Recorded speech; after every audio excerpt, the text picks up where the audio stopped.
புனித உபகார மாதாவே எங்களுக்காக வேண்டிக் கொள்ளும்.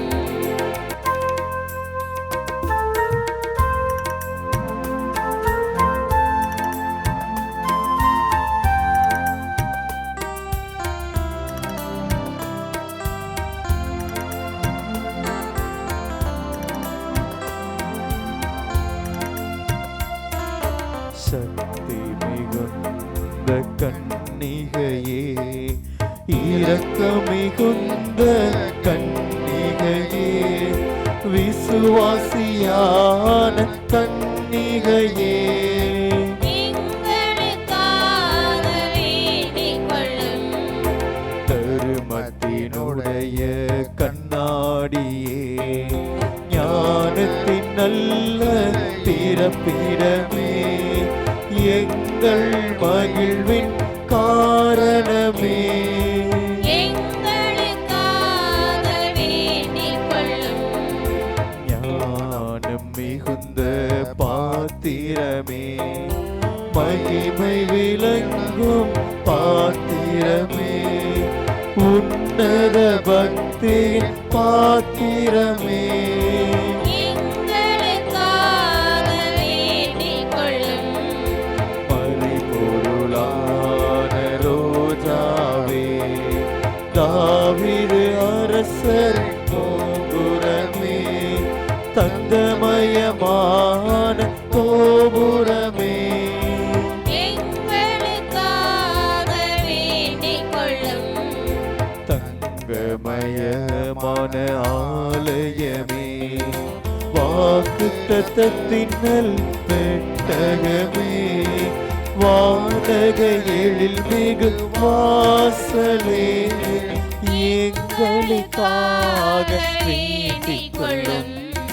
விடியற் காலத்தின் விண்மீனே, வியாதியுற்றோருக்கு ஆரோக்கியமே, பாவிகள் யாவர்க்கும் அடைக்கலமே, எங்களுக்காக வேண்டிக் கொள்ளும்.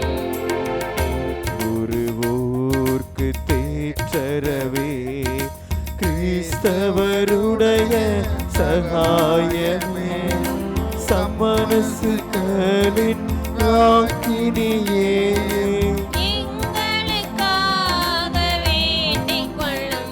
புனித உபகார மாதாவே எங்களுக்காக வேண்டிக் கொள்ளும். உலகின் பாவங்களை போக்கும் உத்தம இறைவன் செம்மறியே, எங்கள் பாவங்கள் பொறுத்தருளும், எங்கள் பாவங்கள் பொறுத்தருளும். இறையேசுவில் அன்பான அருட்சகோதரிகளே, சகோதர சகோதரிகளே, உபகார அன்னையின் ஆசீர்வாதங்களை பெறுவதற்காக பல்வேறு இடங்களிலிருந்து வேதனையோடும் கவலையோடும் துக்கத்தோடும் எல்லாம் நாம் அந்த அன்னையின் பரிந்துரை நமக்கு கிடைக்கும் என்ற எதிர்பார்ப்போடு ஓடோடி வந்திருக்கின்றோம். வருகை தந்திருக்கக்கூடிய அனைவரையும் மிகவும் பாசத்தோடும் மகிழ்ச்சியோடும் வரவேற்றுக் கொள்கின்றேன் இந்த திருத்தலத்திற்கு. அன்னையின் ஆசீர் இங்கு நடைபெறக்கூடிய இந்த நற்கருணை ஆராதனையிலும் அதை தொடர்ந்து அரங்கேறக்கூடிய நிகழ்வுகளிலும் திருப்பலியிலும் எல்லாம் நமக்கு அதிகமாக கிடைக்க நாம் நம்மையே விட்டு கொடுப்போம். அன்னையின் பரிந்துரை என்பது மற்ற எவராலும் தர முடியாத ஒரு பரிந்துரை.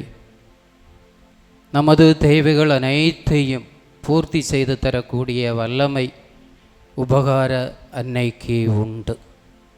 இந்த நம்பிக்கையோடு இப்போது நாம் துவங்குகின்ற இந்த திவ்ய நற்கருணை ஆராதையில் நம்மையே நாம் தயார்படுத்தி கலந்து கொள்ள நம்மை தயார்படுத்துவோம். இறைவனால் ஆகாதது ஒன்றுமில்லை என்று கூறியது நம் தாய் மரியாள். அந்த இறைவனால் நமது வாழ்க்கையிலும் எல்லாம் செய்ய முடியும் என்ற நம்பிக்கையோடு நான் உங்களை மிகவும் மகிழ்ச்சியோடு இந்த திவ்ய நற்கருணை ஆராதனைக்கு வரவேற்றுக் கொள்கின்றேன்.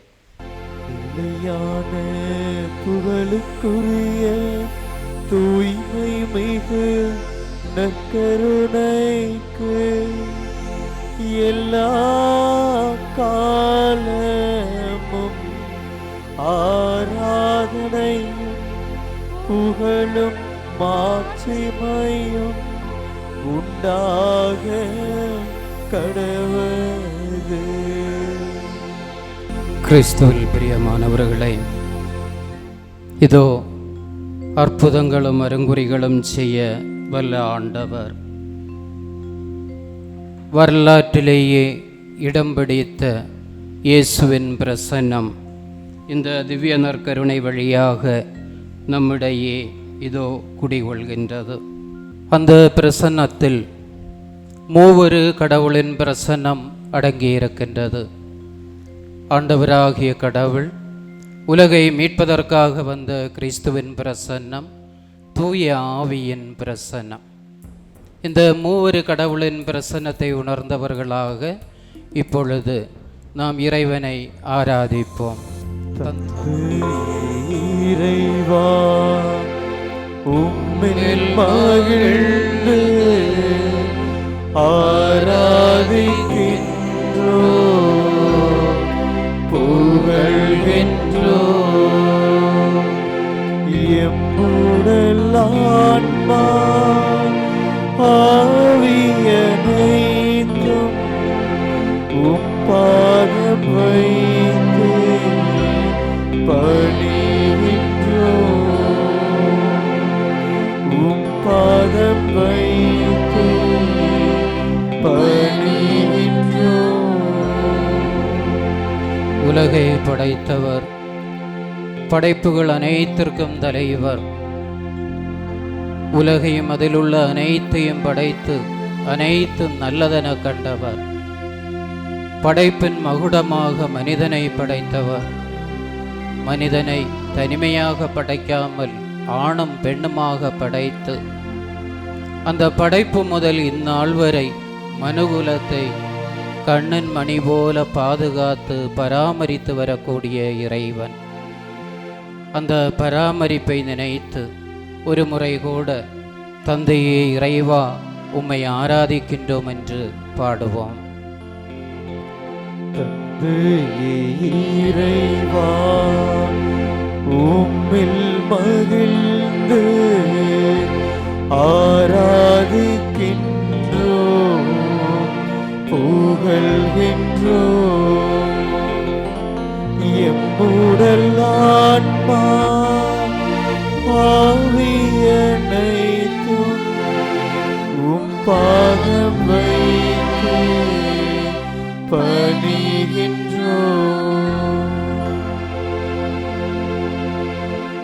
உலகை மீட்பதற்காக தந்தை கடவுளால் அனுப்பப்பட்ட ஒரே மகன் இயேசுவாகிய ஆண்டவர் தன்னுடைய வாழ்க்கையை கொடுத்து இந்த உலகை பாவத்திலிருந்து விடுதலை பெறச் செய்தவர். ஆகவே இயேசுவே இறைவா உம்மை நாங்கள் ஆராதிக்கின்றோம் என்று இயேசுவை புகழ்ந்து பாடுவோம். இயேசுவே இறைவா உம்மில் மகிழ்ந்து ஆராதிக்கின்றோம், புகழ்கின்றோம். எம்முடல் ஆன்மா ஆவியனைத்தும் உம்பாதம் வைத்து பணிகின்றோம், உம்பாதம் வைத்து பணிகின்றோம். சுமை சுமந்து சோர்ந்திருப்பவர்களை எல்லோரும் என்னிடம் வாருங்கள், நான் உங்களுக்கு இளைப்பாறுதல் தருவேன் என்று சொல்லி நம்மை இளைப்பாறுதல் தருவதற்காக அழைப்பவர், அழைப்பு விடுத்துக்கொண்டு காத்து கொண்டிருப்பவர் ஆண்டவராகிய இயேசு. மகனே, நீ கலக்கமுற்றிருக்கின்றாயா? மகளே, நீ கலக்கமுற்றிருக்கின்றாயா? உன்னுடைய கலக்கத்தை என்னால் மாற்ற முடியும் என்று நம்மை அழைப்பவர். அந்த இயேசுவின் பிரசன்னம் இதோ இந்த திவ்ய நற்கருணையில் இருக்கின்றது. அதை நன்கு உணர்ந்தவர்களாக ஒரு முறை கூட இயேசுவே இறைவா உம்மை ஆராதிக்கின்றோம் என்று பாடுவோம். இயேசுவே இறைவா உம்மில் மகிழ்ந்து ஆராதிக்கின்றோம், புகழ்கின்றோம். எம்முடல் ஆன்மா ஆவியனைத்தும் உம் பாதம் வைத்து பணிகின்றோம், உம் பாதம் வைத்து பணிகின்றோம். உலக படைப்பின் போதே ஆவியானவர் தண்ணீரின் மீது அசைவாடி கொண்டிருந்ததாக தொடக்க நூல் கூறுகின்றது. தூய ஆவியாரின் பிரசன்னம் இந்த திவ்ய நற்கருணையில் உண்டு. நம்மை வழிநடத்தும் ஆவியானவர், நம்மை தேற்றுவிக்கும் ஆவியானவர், அந்த தூய ஆவியாரின் பிரசன்னத்தை உணர்ந்து ஆவியே இறைவா உம்மை ஆராதிக்கின்றோம், புகழ்கின்றோம் என்று நாம் அவரை ஆராதிப்போம். ஆவியே இறைவா உம்மில் மகிழ்ந்து ஆராதிக்கின்றோம், புகழ்கின்றோம். எம்முடல் ஆன்மா ஆவியனைத்தும் உம் பாதம் வைத்து பணிகின்றோம், உம் பாதம் வைத்து பணிகின்றோம். திரு அவையை வழிநடத்தக்கூடியவர் தூய ஆவியார். நம் ஒவ்வொருவருடைய சிந்தனைகளையும் தெளிவாக சிந்திக்க வைத்து வாழ வைக்கக்கூடியவர் தூய ஆவியார். ஆண்டவருடைய அற்புதமான செயல்களை நமது புத்திக்கு தெளிவாக விவரிக்கக்கூடியவர் தூய ஆவியார். நமது வாழ்க்கையில் அனைத்து காலகட்டங்களிலும் நம்மை வழிநடத்தக்கூடியவர் தூய ஆவியார். அதை நன்கு உணர்ந்தவர்களாக, அதை நமது வாழ்க்கையில் அனுபவித்து கொண்டிருப்பதை உணர்ந்து தூய ஆவியாரை புகழ்ந்து ஆவியே இறைவா உம்மை ஆராதிக்கின்றோம் என்று ஒரு முறை கூட நாம் பாடுவோம். ஆவியே இறைவா உம்மில் மகிழ்ந்து ஆராதிக்கின்றோம், புகழ்கின்றோம். எம்முடல் ஆன்மா ஆவியனைத்தும் உம் பாதம் வைத்து பணிகின்றோம், உம் பாதம் வைத்து பணிகின்றோம்.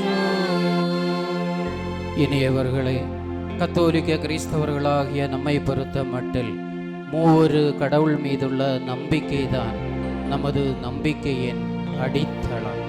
அந்த மூவொரு கடவுளின் பிரசன்னம் இந்த திவ்ய நற்கருணையில் உண்மையாகவே இருக்கின்றது. அதை நாம் நம்ப வேண்டும். அதை உணர்ந்தவர்களாக மூவொரு கடவுள் நம்மிடையே குடிகொண்டிருக்கின்றார் என்ற நம்பிக்கையோடு, அந்த விசுவாசத்தோடு மூவொரு இறைவா உம்மை ஆராதிக்கின்றோம் என்று மகிழ்ச்சியோடு நாம் பாடுவோம். மூவொரு இறைவா உம்மில் மகிழ்ந்து ஆராதிக்கின்றோம், புகழ்கின்றோம். எம்முடல் ஆன்மா ஆவியனைத்தும் உம் பாதம் வைத்து பணிகின்றோம், உம் பாதம் வைத்து பணிகின்றோம். நம்மை பொறுத்தமட்டில் நாம் நம்பிக்கையில் வேரூன்றியவர்கள், நம்பிக்கையில் வேரூன்றி அதை வாழ்ந்து காட்டுபவர்கள். ஆண்டவராகிய கடவுள் இருக்கின்றார். அந்த கடவுள் இன்றும் வாழ்கின்றவர், என்றும் வாழ்பவர். அவருடைய ஆட்சிக்கு முடிவே இல்லை என்பது நமக்கு தெரியும். ஆகவே இந்த மூவொரு கடவுள் இன்றும் என்றும் எப்போதும் நம்மை வழிநடத்துபவர். அதை உணர்ந்து என்னுடைய வாழ்க்கையின் எல்லா சூழ்நிலைகளிலும், எல்லா வேதனைகளிலும், எல்லா கஷ்டங்களிலும், நஷ்டங்களிலும் ஆண்டவருடைய பிரசன்னம் என்னோடு இருக்கின்றது. மூவொரு கடவுளின் பிரசன்னம் என்னோடு இருந்து என்னை வழிநடத்துகின்றது என்ற நம்பிக்கையோடு ஒரு முறை கூட மூவொரு இறைவா உம்மை ஆராதிக்கின்றோம், புகழ்கின்றோம் என்று மகிழ்ச்சியாக பாடுவோம். ஒவ்வொரு இறைவா உம்மில் மகிழ்ந்து ஆராதிக்கின்றோம், புகழ்கின்றோம். எம்முடல் ஆன்மா ஆவியனைத்தும் உம் பாதம் வைத்து பணிகின்றோம், உம் பாதம் வைத்து பணிகின்றோம், உம் பாதம் வைத்து பணிகின்றோம். இயேசுவில் பிரியமானவர்களே, நாசரேத்தூரில் பிறந்து கலிலேயாவிலும் நாசரேத்தூரிலும் எல்லாம் வளர்ந்து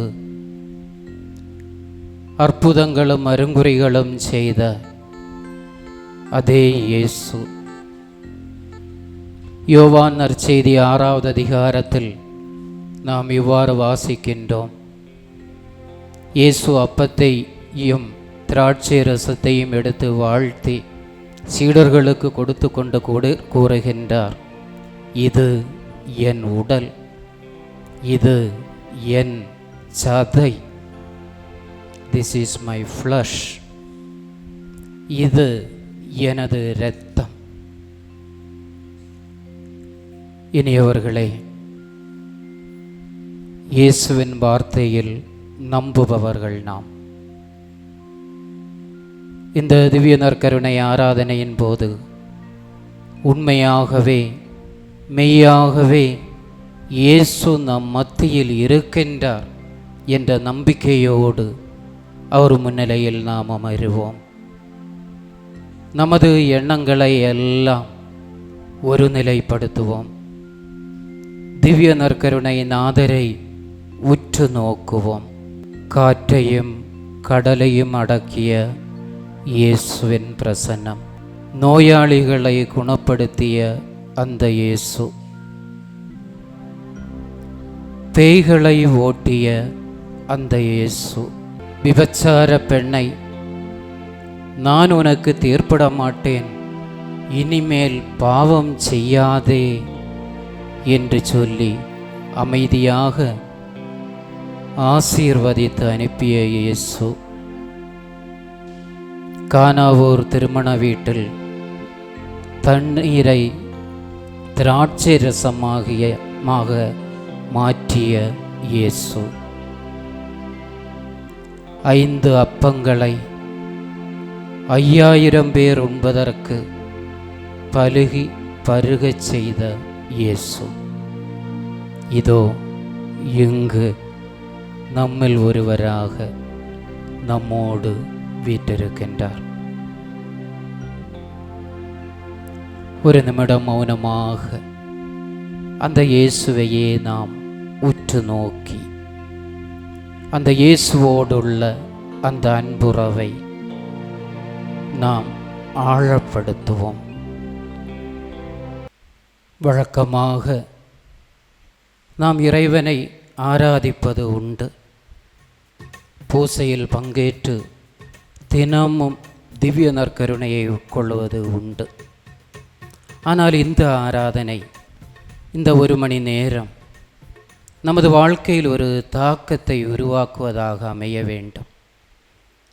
நமது விசுவாசத்தை ஆழப்படுத்துவதாக அமைய வேண்டும். நம்மை முழுமையாக இயேசுவுக்கு விட்டு கொடுப்போம். இறைவா, நான் ஒன்றுமில்லை, என்னுடைய வாழ்க்கையில் நான் சீரோவாக இருக்கின்றேன், வெற்றிடமாக இருக்கின்றேன். என்னை அந்த வெற்றிடத்தை மாற்றி முழுமையான ஒரு மனிதனாக மாற்ற வேண்டியது உமது கடமை. உம்மில் சரணடைகின்றேன்.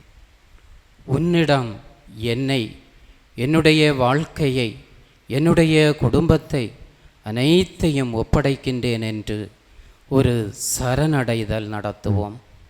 ஆண்டவரில் அடைபவர்களுக்கு ஒரு குறையும் இராது.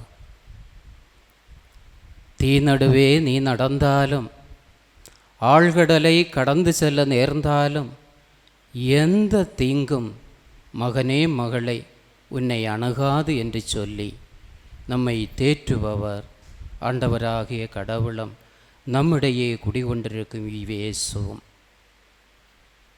அந்த பிரசன்னத்தை நாம் அதிகமாக உணர நமக்கு தூய ஆவியாரின் துணை தேவை. தூய ஆவியார் இன்று திரு அவையை வழிநடத்துபவர், நம்மை வழிநடத்துபவர், நமது குடும்பங்களை வழிநடத்துபவர். நமக்கு தேவையான அனைத்து நல்ல எண்ணங்களையும் நல்ல சிந்தனைகளையும் தந்து நல்ல நிலைக்கு வழிநடத்துபவர்.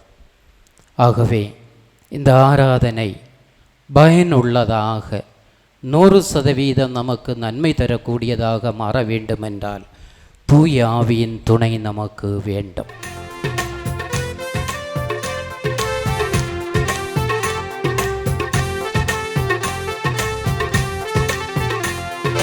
ஊற்று தண்ணீரே எங்கள் தேவாவியே, ஜீவநதியே என்னில் பொங்கி பொங்கி வா. ஊற்று தண்ணீரே எங்கள் தேவாவியே, ஜீவநதியே என்னில் பொங்கி பொங்கி வா. ஆசீர்வாதியும் என் நேச கர்த்தரே, ஆசீர்வாதியும் என் நேச கர்த்தரே. ஆவியின் வரங்களினால் என்னை நிரப்பும், ஆவியின் வரங்களினால் என்னை நிரப்பும். ஊற்று தண்ணீரே எந்தன் தேவாவியே, ஜீவநதியே என்னில் பொங்கி பொங்கி வா. ஊற்று தண்ணீரே எந்தன் தேவாவியே, ஜீவநதியே என்னில் பொங்கி பொங்கி வா. அற்புதங்களும் அருங்குறிகளும் செய்ய வல்லவர். ஆராதனையின் போது இதோ தூய ஆவியார் நம்மில் செயலாற்றுகின்றார், நம்மை மாற்றி அமைக்கின்றார், நம்முடைய வேதனைகளை எடுத்து மாற்றுகின்றார், நம்முடைய கவலைகளை மாற்றுகின்றார், நம்முடைய எண்ணங்களை அறிகின்றார். அதை நன்கு உணர்வோம். நல்ல முறையில் அதிக ஈடுபாடோடு உற்சாகத்தோடு கைகளை தட்டி தொடர்ந்து இந்த பாடலில் நாம் ஈடுபடுவோம்.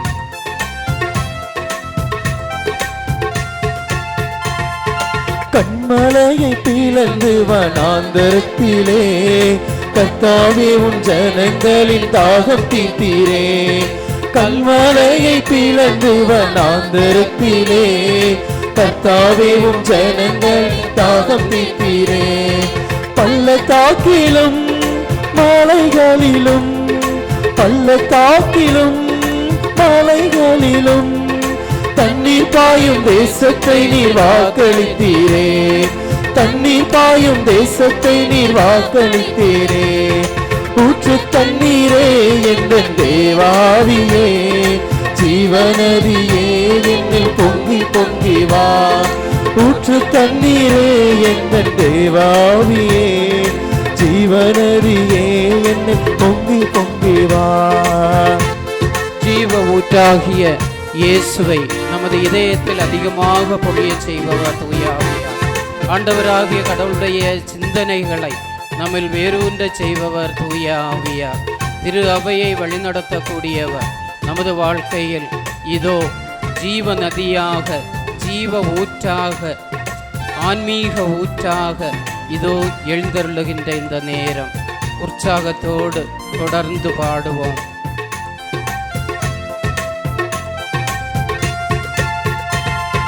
ஜீவ தண்ணீராம் என்ன நல்ல கர்த்தரே, ஜீவ ஊற்றினால் என்னை நீரை தீருமே. ஜீவ தண்ணீராம் என்ற நல்ல இயேசுவே, ஜீவ ஊற்றினால் என்னை நீரை தீருமே. தனி தந்திட நான் செழித்தோங்கிட, தனி தந்திட நான் செழித்தோங்கிட, தெய்வீக கரத்தால் நித்தம் ஆசி பெற்றிட, தெய்வீக கரத்தால் நித்தம் ஆசி பெற்றிட. ஊற்று தண்ணீரே எந்த தேவாவியே, ஜீவநதியே என்னை பொங்கி பொங்கி வா. ஊற்று தண்ணீரே எந்த தேவாவியே, ஜீவநதியே என்னை பொங்கி பொங்கி வா. ஆசீர்வாதியும் ஆசீர்வாதியும் என்னே கர்த்தரே, ஆவியின் வரங்களினால் என்னை நீரப்பும், ஆவியின் வரங்களினால் என்னை நீரப்பும். ஊற்று தண்ணீரே என்ன தேவாவியே, ஜீவநதியே என்னில் பொங்கி பொங்கி வா. ஊற்று தண்ணீரே என்ன தேவாவியே, ஜீவநதியே என்னில் பொங்கி பொங்கி வா. ஊற்று தண்ணீரே என்ன தேவாவியே, ஜீவநதியே என்னில் பொங்கி பொங்கி வா. ஊற்று தண்ணீரே என்ன தேவாவியே, ஜீவநதியே என்னில் பொங்கி பொங்கி வா. ஊற்று தண்ணீரே என்ன தேவாவியே, ஜீவநதியே என்னில் பொங்கி பொங்கி வா. ஊற்று தண்ணீரே என்ன தேவாவியே, ஜீவநதியே என்னில் பொங்கி பொங்கி வா. ஜீவநதியே என்னில் பொங்கி பொங்கி வா, ஜீவநதியே என்னில் பொங்கி பொங்கி வா. லூக்கா எழுதிய நற்செய்தியிலிருந்து வாசகம். லூக்கா நற்செய்தி 1வது அதிகாரம் 39 முதல் உள்ள இறை திருவசனங்கள். அதன் பின்பு மரியா புறப்பட்டு யூதேய மலைநாட்டிலுள்ள ஓர் ஊருக்கு விரைந்து சென்றார். அவர் சக்கரியாவின் வீட்டை அடைந்து எலிசபெத்தை வாழ்த்தினார்.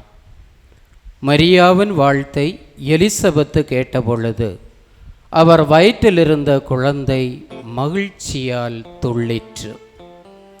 எலிசபெத்து தூய ஆவியால் முற்றிலும் ஆட்கொள்ளப்பட்டார். அப்போது அவர் உரத்த குரலில், பெண்களுக்குள் நீர் ஆசி பெற்றவர், உம் வயிற்றில் வளரும் குழந்தையும் ஆசி பெற்றதே. என் ஆண்டவரின் தாய் என்னிடம் வர நான் யார்? உம் வாழ்த்துரை என் காதில் விழுந்ததும் என் வயிற்றினுள்ளே குழந்தை பேருவகையால் துள்ளிற்று. ஆண்டவர் உமக்கு சொன்னவை நிறைவேறும் என்று நம்பிய நீர் பேறு பெற்றவர் என்றார். அதை கேட்ட மரியா பின்வருமாறு கூறினார்: ஆண்டவரை எனது உள்ளம் போற்றி பெருமைப்படுத்துகின்றது. என் மீட்பராம் கடவுளை நினைத்து எனது மனம் பேருவகை கொள்கின்றது. ஏனெனில் அவர் தம் அடிமையின் தாழ்நிலையை கண்ணோக்கினார். இது முதல் எல்லா தலைமுறையினரும் என்னை பேறு பெற்றவர் என்பர். ஏனெனில் வல்லவராம் கடவுள் எனக்கு அரும்பெரும் செயல்கள் செய்துள்ளார். தூயவர் என்பதே அவரது பெயர். அவருக்கு அஞ்சி நடப்போருக்கு தலைமுறை தலைமுறையாய் அவர் இரக்கம் காட்டி வருகிறார். அவர் தம் தோள் வலிமையை காட்டியுள்ளார். உள்ளத்தில் செருக்குடன் சிந்திப்போரை சிதறடித்து வருகிறார். வலியோரை அரியணை நின்று தூக்கி எறிந்துள்ளார். தாழ்நிலையில் இருப்போரை உயர்த்துகிறார். பசித்தோரை நலன்களால் நிரப்பியுள்ளார். செல்வரை வெறுங்கையராய் அனுப்பிவிடுகிறார். மூதாதையருக்கு உரைத்தபடியே அவர் ஆபிரகாமையும் அவர் தம் வழிமரபினரையும் என்றென்றும் இரக்கத்தோடு நினைவில் கொண்டுள்ளார். தம் ஊழியராகிய இஸ்ரவேலுக்கு துணையாக இருந்து வருகிறார். மரியா ஏறக்குறைய 3 மாதம் எலிசபெத்தோடு தங்கியிருந்த பின்பு தம் வீடு திரும்பினார். ஆண்டவரின் அருள்வாக்கு. இறைவனுக்கு நன்றி. இறையேசுவில் பிரியமானவர்களே, உபகார அன்னையின் உபகாரம் தேடி பல்வேறு ஆசைகளோடும் ஆவல்களோடும் நாம் இங்கு இந்த திருத்தலத்திற்கு வந்திருக்கின்றோம். உபகார அன்னையின் பரிந்துரை வழியாக இறைவன் உங்களுடைய எல்லா ஆசைகளையும் ஆவல்களையும் நிறைவேற்றட்டும் என்று ஆசிக்கின்றேன், வாழ்த்துகின்றேன், ஜெபிக்கின்றேன். நமக்கு தெரியும், நாளைய தினம் செப்டம்பர் 8 நமது தாயாகிய அன்னையின் பிறப்பு பெருவிழாவை நாம் கொண்டாட இருக்கின்றோம். மரியன்னையின் பிறப்பு பெருவிழாவின் வாழ்த்துக்களை மிகவும் மகிழ்ச்சியோடும் பாசத்தோடும் உங்கள் அனைவருக்கும் தெரிவிப்பதில் மிக்க மகிழ்ச்சி அடைகின்றேன்.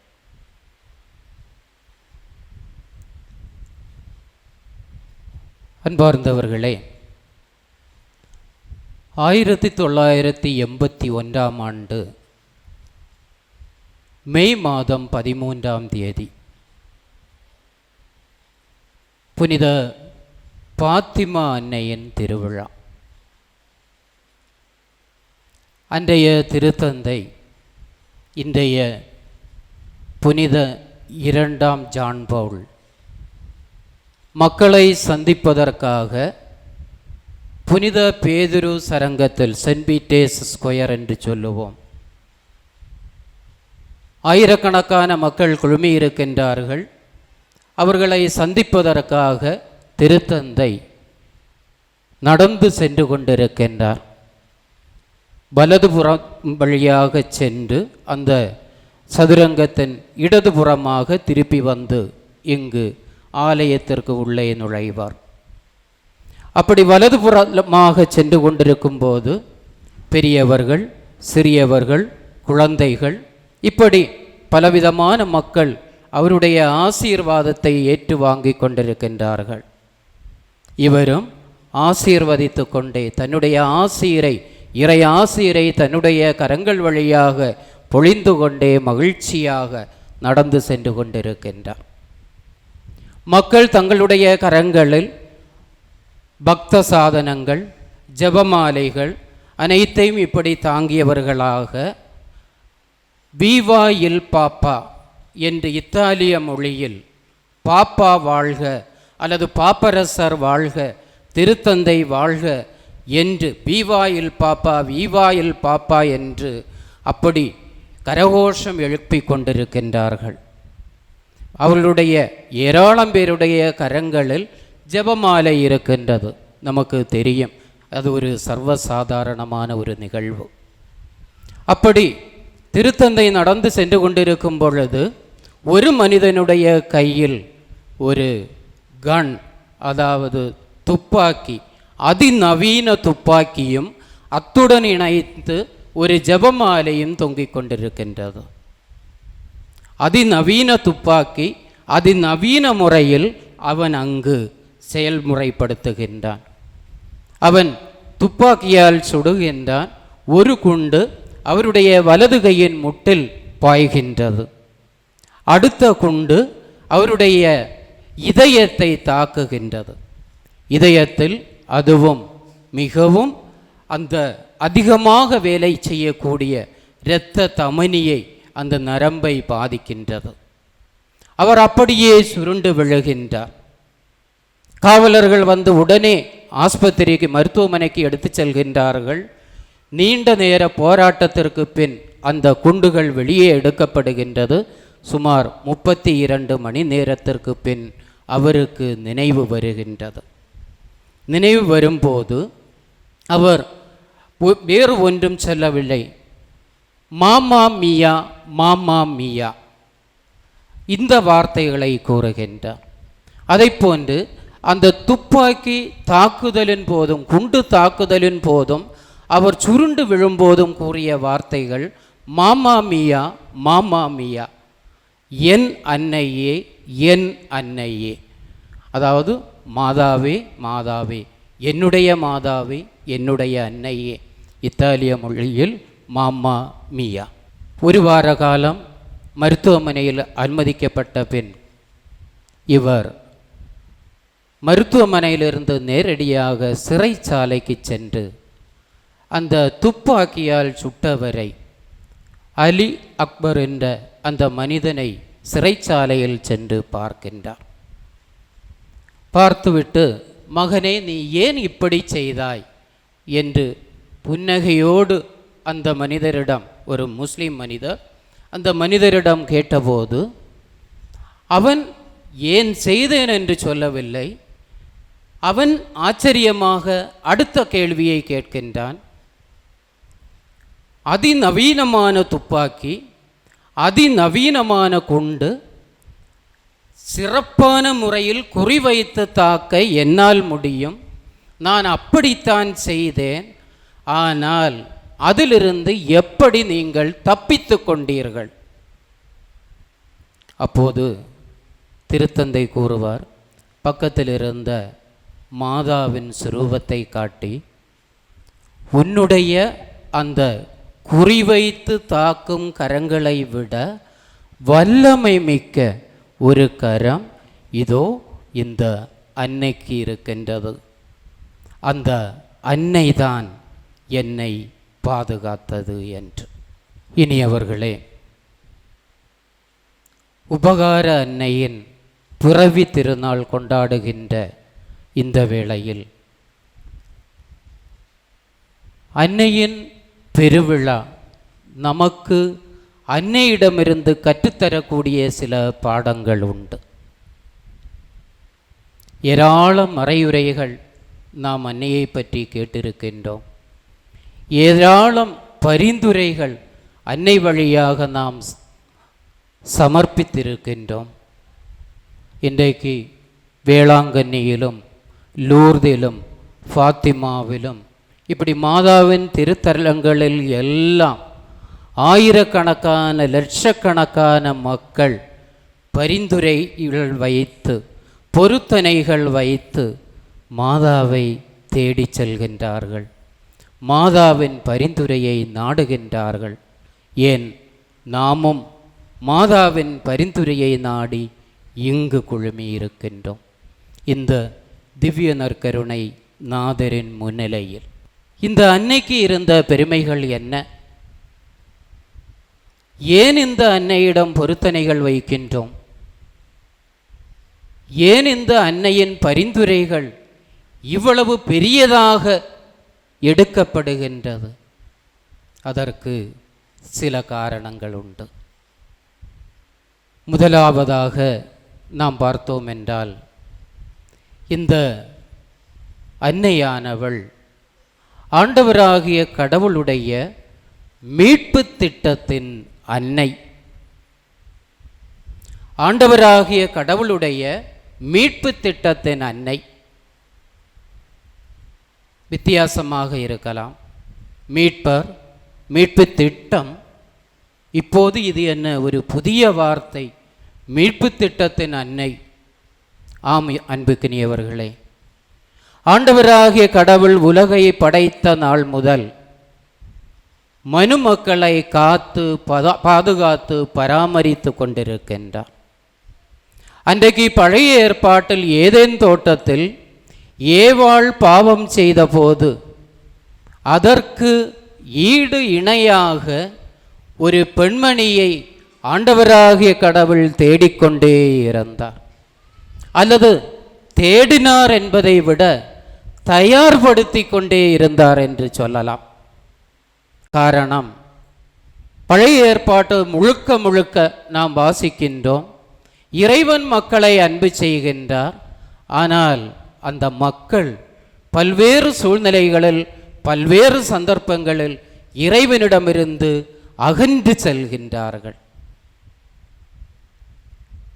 இணைச்சட்டத்தில் நாம் இவ்வாறு காண்கின்றோம், மோய்சன் வழியாக இறைவன் ஒரு உடன்படிக்கையை அங்கு ஏற்படுத்துகின்றார். அந்த உடன்படிக்கை வேறொன்றுமல்ல, இன்று முதல் நான் உங்கள் கடவுளாக இருப்பேன், நீங்கள் என்னுடைய மக்களாயிருப்பீர்கள். நான் உங்கள் கடவுளாக இருப்பேன், நீங்கள் என் மக்களாக இருப்பீர்கள். அப்படி அந்த உடன்படிக்கையை நீங்கள் மீறாமல் இந்த உடன்படிக்கையை அப்படியே காத்து பாதுகாத்து வந்தால், அதற்கு கீழ்ப்படிந்து வந்தால், உங்களை 1000 தலைமுறை வரை ஆசீர்வதித்து கொண்டே இருப்பேன். அதே வேளையில் இந்த உடன்படிக்கையை மீறி நான் உங்கள் கடவுள் என்பதை நீங்கள் மீறினால், அந்நிய தேவர்களை நீங்கள் வழிபட்டால், பிற தெய்வங்களை நீங்கள் வழிபட்டால், 1000 தலைமுறை வரை உங்களை நான் சபித்து கொண்டே இருப்பேன், தாழ்த்தி கொண்டே இருப்பேன் என்று. இது பழைய ஏற்பாட்டில் இறைவன் செய்த உடன்படிக்கை. காலாகாலங்களில் இஸ்ராயேல், இறைவனால் தனிப்பட்ட முறையில் தெரிந்தெடுக்கப்பட்ட இஸ்ராயேல் மக்கள் அந்த உடன்படிக்கையை மீறுகின்றார்கள், பாவம் செய்கின்றார்கள். காலகட்டத்திற்கு ஏற்ற இறைவாக்குனர்களை அனுப்புகின்றார்கள். ஒரு சிலரை இறைவனால் அனுப்பப்பட்ட அந்த இறைவாக்குனர்களை மக்கள் ஏற்றுக்கொள்கின்றார்கள், ஒரு சிலரை துன்புறுத்துகின்றார்கள், கல்லறிகின்றார்கள், கொல்லுகின்றார்கள். காரணம், நீங்கள் செய்வது தவறு என்று சுட்டிக்காட்டியதுதான் அவர்கள் செய்த ஒரே செயல். இறைவனின் விருப்பத்தை அவர்கள் வெளிப்படுத்தினார்கள், அது அவர்கள் செய்த தவறு. ஆகவே ஆண்டவராகிய கடவுள் தன்னுடைய ஒரே மகனை அனுப்பினால் இவர்கள் மனம் திருந்துவார்கள்.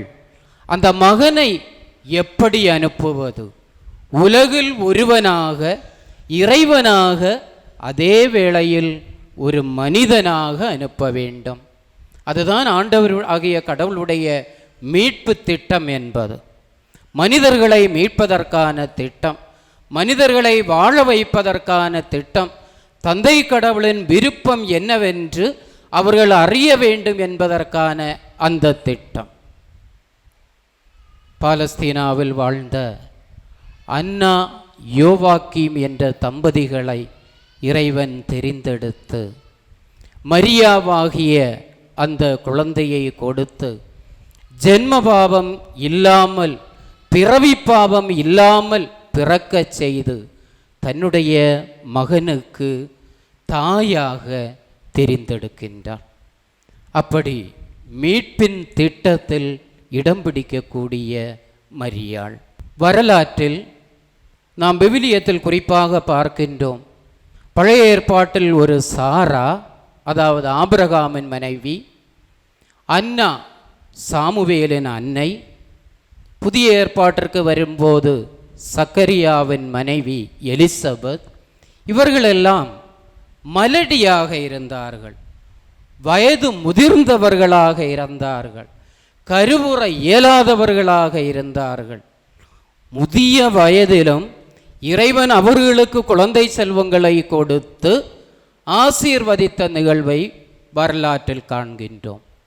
ஆனால் ஒரு கணவனை, ஒரு ஆண் துணையின்றி வரலாற்றிலேயே முதல் முறையாகவும் இறுதியாகவும் கருவுறக்கூடிய ஒரு மிகப்பெரிய பேறு மரியாவுக்கு கிடைக்கின்றது. சிறு பெண்மணி ஆண்டவராகிய கடவுளுடைய மீட்பு திட்டத்தை நிறைவேற்ற இறைவனால் தெரிந்தெடுக்கப்படுகின்றாள், இயேசுவின் தாயாக மாறுகின்றாள். அடுத்ததாக நாம் பார்க்கும்போது இறை அழைத்தலின் ஒரு மணிமகுடம், உச்சகட்டம் நம் அன்னை மரியாள் என்று சொல்லலாம்.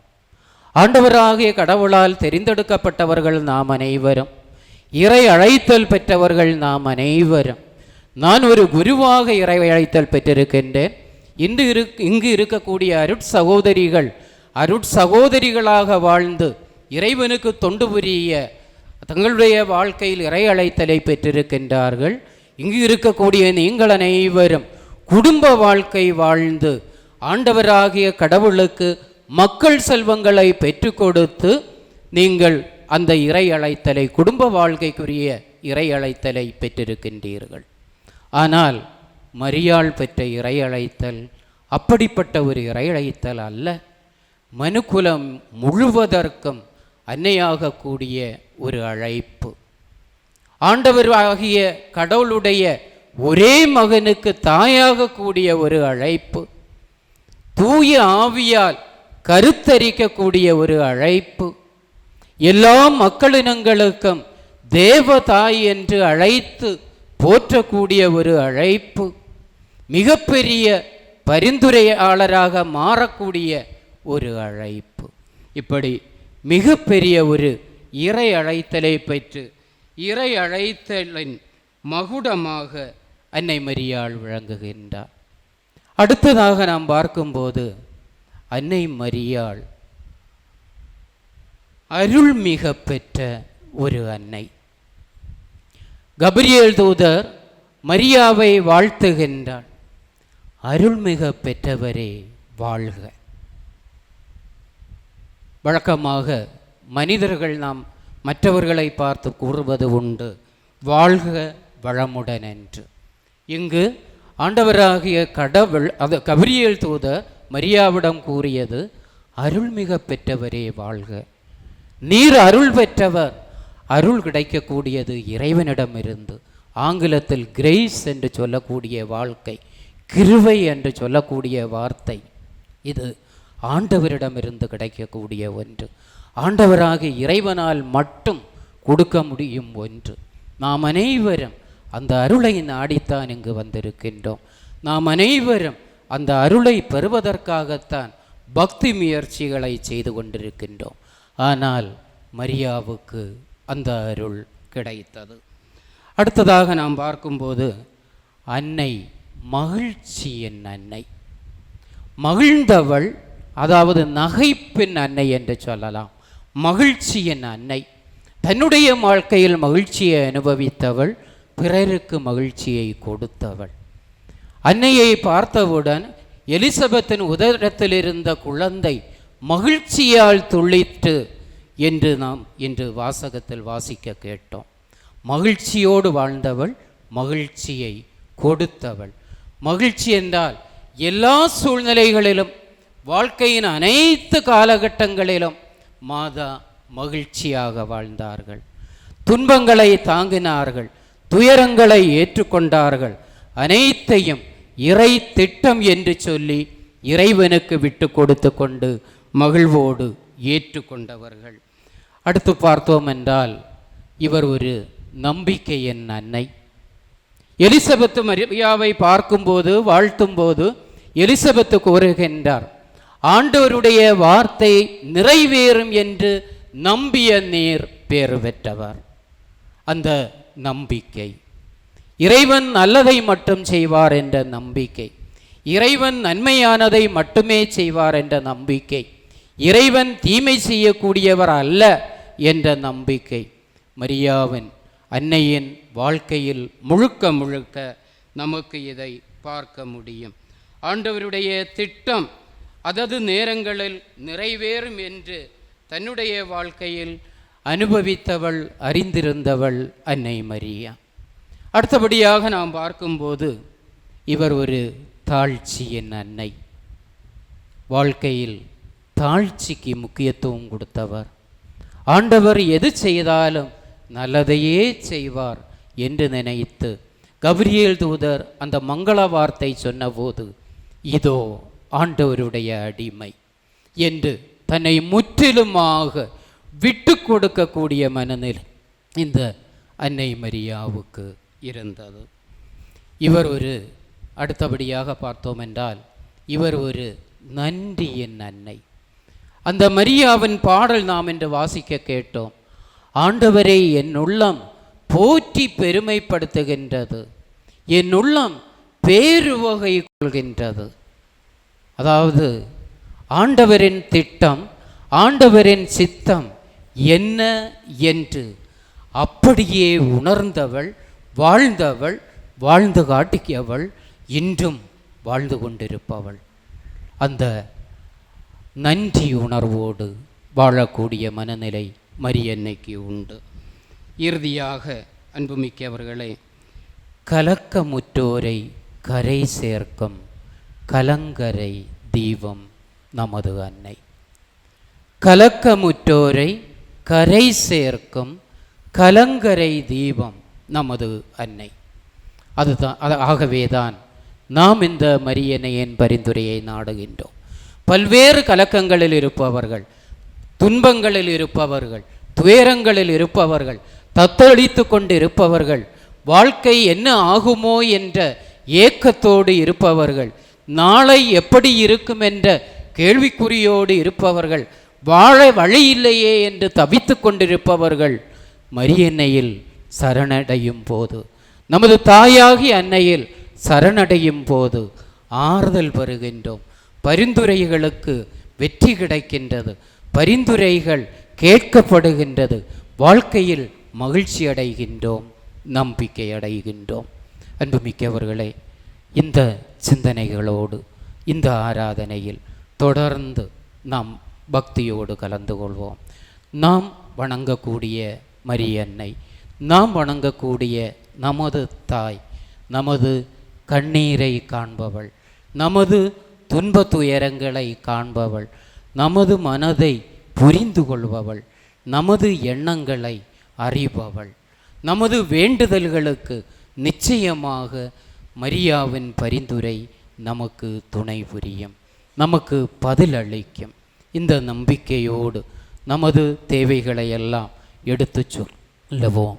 தொடர்ந்து இந்த திவ்ய நற்கருணை ஆராதையில் மரியன்னையின் பரிந்துரையையும் அதிகமாக நாடி பக்தியோடு கலந்து கொள்ள நாம் சற்று நேரம் மௌனமாக இந்த திவ்ய நற்கருணையில் முன்னிலையில் இருந்து நம்மையே தொடர்ந்து தயார்படுத்துவோம். இயேசுவின் பிரசன்னத்தை உணர்ந்தவர்களாக நாம் இயேசுவின் முன்னிலையில் இருக்கும்போது மரியன்னையின் பரிந்துரை நமக்கு கிடைக்கும் என்ற நம்பிக்கையோடு நாம் இருக்கும்போது ஆண்டவராகிய கடவுளுக்கு நம்மை முழுக்க முழுக்க ஒப்பு கொடுப்போம். நமது தேவைகள், நமது எண்ணங்கள், ஆசைகள், ஆவலைகள் அனைத்தையும் இயேசுவுக்கு நாம் ஒப்பு கொடுப்போம். நமது குடும்பங்களுக்காக நாம் ஜெபிப்போம். பல்வேறு தேவைகள் நமக்கு இருக்கும். நமது குடும்பத்தில் உள்ள முதியவர்கள், நோயால் கஷ்டப்பட்டு கொண்டிருப்பவர்கள், நமது குடும்ப தலைவர்கள், குறிப்பாக குடும்பத்தில் உள்ள ஆண்கள் ஒரு சில வேளை கடமை உணர்வு தவறியவர்களாக, போதை பொருட்களுக்கு அடிமைப்பட்டவர்களாக இருக்கலாம். அவர்களை நாம் ஒப்பு கொடுத்து ஜெபிப்போம். பல்வேறு கஷ்டங்களையும் நஷ்டங்களையும் அனுபவித்து கொண்டிருக்கக்கூடிய குடும்பத்தில் உள்ள தாய்மார்கள், யாரும் என்னை புரிந்து கொள்ளவில்லையே என்று ஏங்கிக் கொண்டிருக்கக்கூடிய நமது அம்மாமார், அவர்களுக்காக ஜெபிப்போம். குடும்பத்தில் உள்ள இளைஞர்கள், இளம் பெண்கள், அவர்கள் தங்களுடைய எதிர்கால நல்ல முறையில் அமைய வேண்டும், இவ்வுலக போக்கிற்கு அடிமையாகாமல் இருக்க வேண்டும், போதை பொருட்களுக்கு அடிமையாகாமல் இருக்க வேண்டும், கடமை உணர்வோடு தங்களுடைய வாழ்க்கையை அமைத்து கொள்ள வேண்டும். அதற்காக உருக்கமாக ஜெபிப்போம். பாடசாலைகளில் படித்து கொண்டிருக்கக்கூடிய பிள்ளைகளுக்காக ஜெபிப்போம். நல்ல முறையில் படித்து படிப்பில் கவனம் செலுத்தி நல்ல முறையில் நல்ல வாழ்க்கை அவர்களுக்கு அமைய இறைவனை வேண்டுவோம். சிறு குழந்தைகளுக்காக ஜெபிப்போம். சிறு குழந்தைகளை என்னிடம் வரவிடுங்கள் என்று அழைத்து ஆசீர்வதித்து அரவணைப்பவர் இயேசு. குழந்தைகளை எல்லாம், நமது குடும்பங்களில் உள்ள குழந்தைகளை எல்லாம் அவருக்கு விட்டு கொடுப்போம். அவர் பார்த்து கொள்வார், அவர் ஆசீர்வதிப்பார். தாயின் கருவில் இருக்கக்கூடிய குழந்தைகள் இருக்கும், அவர்களுக்காகவும் ஜெபிப்போம். நல்ல முறையில் அந்த கருக்களை இறைவன் வளர்த்து நல்ல பிரசவங்கள் கொடுக்க, அந்த பெண்கள் நல்ல தாய்மையை அனுபவிக்க அவர்களுக்கு கிருபை வேண்டும். இறை ஆசிர் கிடைக்க அவர்களுக்காகவும் ஜெபிப்போம். நாம் வாழுகின்ற இந்த ஊர், இதனை சுற்றியுள்ள மக்கள் அனைவருக்காகவும் ஜெபிப்போம். அன்பார்ந்தவர்களே, அற்புதங்களும் அருங்குறிகளும் செய்ய வல்லவர் ஆண்டவராகிய கடவுள். எதை கேட்டாலும் செய்ய வல்லவர். நமது மனதை அறிபவர், நமது எண்ணங்களை அறிபவர், என்னுடைய வாழ்க்கையை மாற்றி மறைக்க வல்லவர். ஆண்டவராகிய கடவுளுக்கு நம்மை முற்றிலும் விட்டு கொடுப்போம். மரியாவின் பரிந்துரை நமக்கு ஊக்கமளிக்கும் என்ற நம்பிக்கைக்கு வருவோம். இறைவன் நம்மை ஆசீர்வதிப்பார். அதிசயங்கள் செய்யக்கூடியவர், அற்புதங்கள் செய்யக்கூடியவர். உலகின் துவக்கத்திலேயே, அதாவது பழைய ஏற்பாட்டிலும் புதிய ஏற்பாட்டிலும் அற்புதங்களை மட்டும் செய்து மனிதனை பாதுகாத்த ஆண்டவர். இந்த நம்பிக்கையோடு அதிசயங்கள் செய்கின்றவர் நம் அருகில் இருக்கின்றார் என்ற பாடலை உற்சாகத்தோடு, மகிழ்ச்சியோடு, உருக்கமாக, உற்சாகத்தோடு கரங்களை தட்டி நாம் பாடுவோம். அதிசயங்கள் செய்கிறவர் நம் அருகில் இருக்கிறார். அற்புதங்கள் செய்கிறவர் என்றும் நமக்குள் வாழ்கிறார். அதிசயங்கள் செய்கிறவர் நம் அருகில் இருக்கிறார்.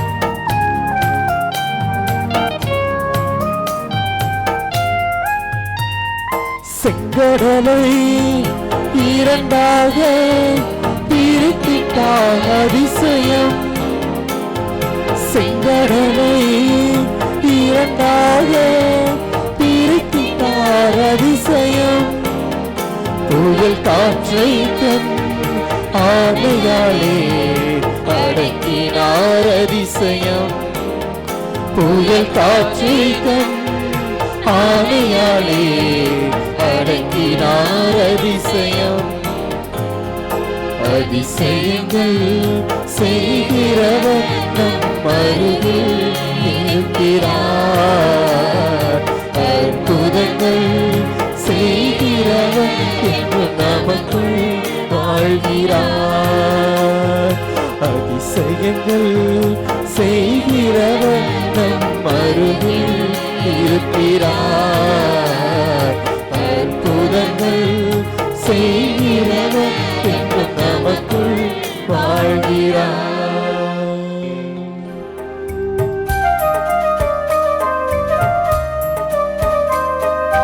மாண்புயிர் வரும் அடையாளத்தை தாழ்ந்து பணிந்து ஆராதிப்போம். பழைய நியம முறைகள் அனைத்தும் இனி மறைந்து முடிவு பெறுக. புதிய நியம முறைகள் வருக.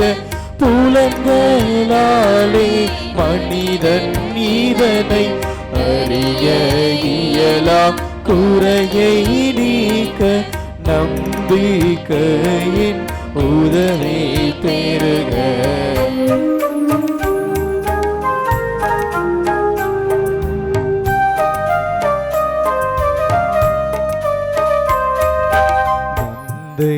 அவர்க்கும் மகன் அவர்க்கும் புகழ்ச்சியோடு வெற்றியார்க்கும் மீட்பின் பெருமை மாட்சிமையோடு